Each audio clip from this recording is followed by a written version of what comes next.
Assalamualaikum warahmatullahi wabarakatuh. Saya Sabita Sulistiorini dari kelas 12 MIPA 2 akan mempresentasikan lukisan yang telah saya buat. Jadi temanya ini ekspresionis surrealisme. Judulnya itu Gerbang Refleksi. Kenapa dinamain Gerbang Refleksi? Soalnya ini kan kayak dunia fantasi gitu ya. Sementara dunia kita tuh kan kayak dunia yang biasa aja. Jadi pas kita karena ini semua yang ada di lukisan ini tuh tentang refleksi dari diri saya sendiri. Jadi pada saat saya ngeliat kesini, saya terasa masuk ke gerbang dunia lain yang merefleksikan diri saya. Nah, selanjutnya di sini saya akan menjelaskan simbolis-simbolis apa aja yang ada di lukisan ini.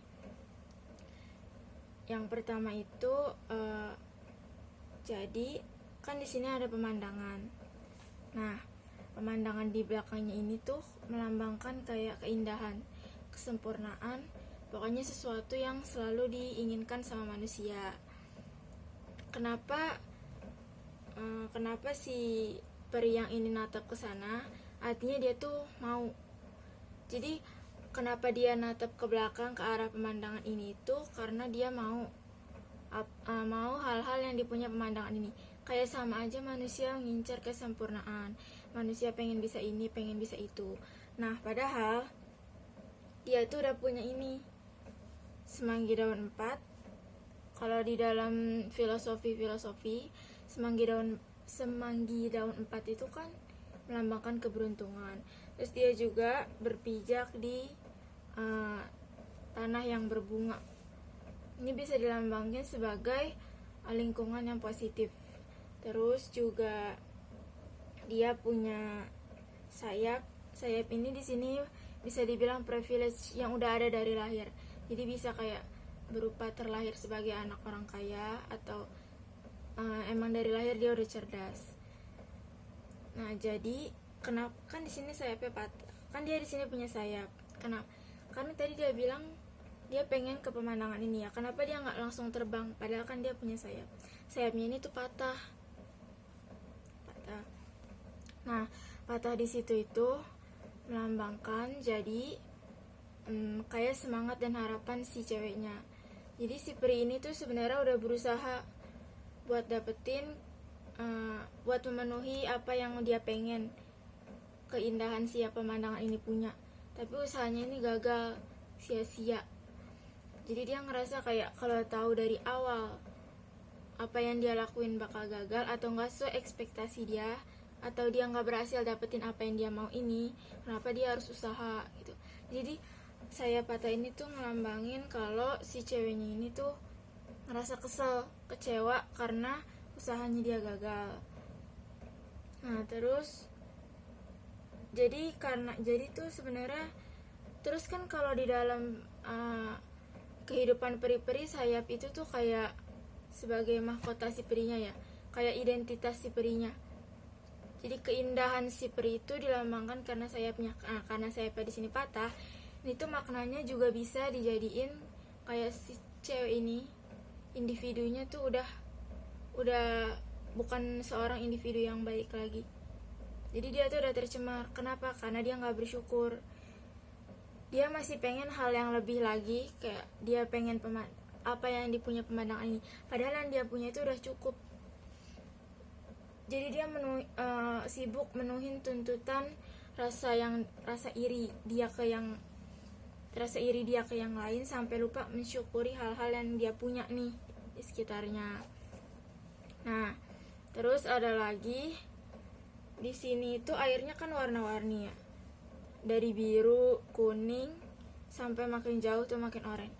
Di sini tuh ngelambangin perasaan si ceweknya atau kayak peperangan batin yang ada dalam hatinya dia.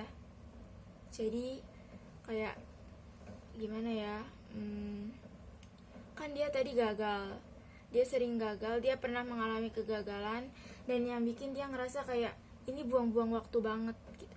Jadi pada saat setelah dia ngalamin kegagalan itu, dia jadi kayak kalau mau ngambil keputusan tuh selalu banyak ragu, berubah-ubah kayak warna airnya ini. Soalnya dia selalu bakal kepikiran apa yang bakal aku lakuin ini ada hasil atau enggak, apa yang bakal aku lakuin ini bermanfaat atau enggak nantinya gitu. Dia selalu kayak gitu. Dan Ini sebenarnya sifat menurut dia perlu dia hilangin. Soalnya kalau kebanyakan ragu, dia ngerasa dia bakal cuman stuck di satu tempat. Nah, terus ada lagi ini, ada flower crown di sini sama perhiasannya. Itu ngelambangin apa ya? Kayak pujian, harapan atau ekspektasi orang lain. Pokoknya yang kepercayaan orang lain ke dia yang bikin dia ngerasa dia lebih indah, dia ngerasa lebih berharga, dia ngerasa lebih bernilai. Jadi ini tuh flower crown ini tuh kayak apa ya, yang bikin dia ngerasa kalau dia itu sebenarnya nggak buruk-buruk banget, kayak apa yang orang lain sematkan ke dia ini itu. Terus ada lagi di sini kan latar langitnya kayak pagi ya, tapi di sini ada bintang. Nah, ini saya maknai sebagai soalnya kan waktu itu saya pernah kepikiran ya pas lihat langit malam. Sebenarnya bintang itu kan gak bakal kelihatan kan kalau nggak ada langit malam.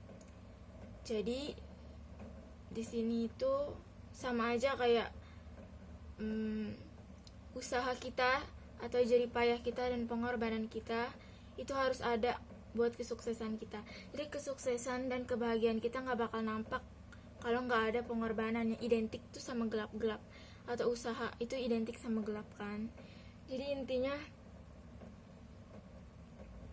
sebenarnya tuh nggak bakal ada kebahagiaan tanpa kesedihan. Soalnya kan kebahagiaan yang kita rasain, kita bisa tahu itu bahagia karena sebelumnya kita sedih kan. Kayak bahagia abis kita sedih sama bahagia yang dari awal emang kita udah bahagia, rasanya pasti bakal beda. Terus apa lagi ya, kayaknya sih itu aja makna lukisan dari yang saya buat ini. Semua yang ada di sini tuh nggambarin diri saya yang sebenarnya kurang bersyukur.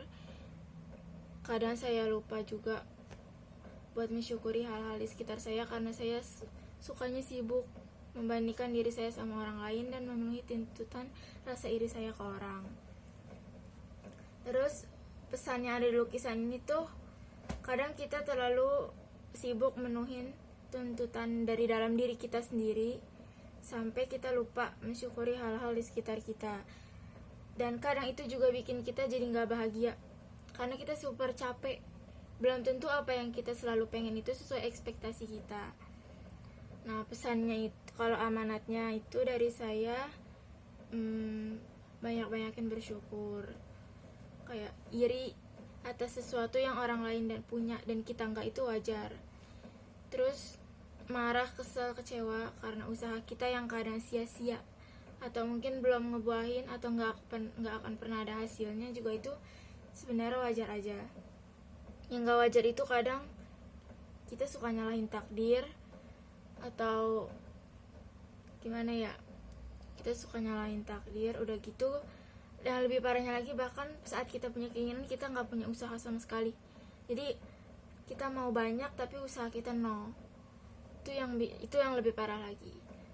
Terus kita manusia, menurut saya kita manusia juga kodratnya cuma bisa berusaha.